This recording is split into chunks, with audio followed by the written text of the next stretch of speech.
C'est peut-être le rocher le plus mystérieux d'Alsace. La porte de pierre, ou Thurgestell, se trouve ici sur le Katzenberg, un sommet isolé de l'entrée de la vallée de la Bruche. La porte n'est pas uniquement célèbre pour sa forme remarquable, mais c'est aussi un haut lieu des légendes alsaciennes. Depuis aussi loin que s'étend la mémoire des hommes de la vallée de la Bruche, la porte de pierre est considérée comme une porte vers un autre monde, vers l'au-delà. Il est raconté que les épaisses forêts qui nous entourent étaient il y a fort longtemps le royaume de créatures sacrées et respectées, les fées. La porte de pierre serait l'entrée vers leur domaine, le lieu de passage entre le monde visible et le monde invisible.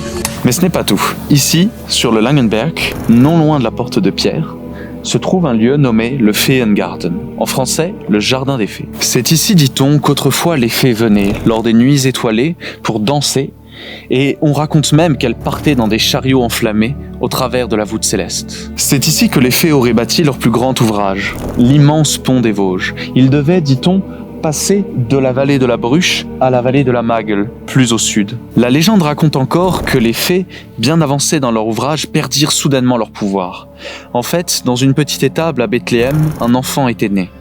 Et oui, lorsque le Christ est né, raconte la légende, les fées auraient perdu leur pouvoir, et soudain, dans un immense fracas, le pont tout entier se serait effondré. Il ne reste plus comme trace de ce pont que quelques blocs éparses. Les fées retournèrent alors à la porte de pierre, regagnèrent l'au-delà et disparurent dans les ténèbres de l'éternité. Cependant, comme dans toute légende, un mystère demeure.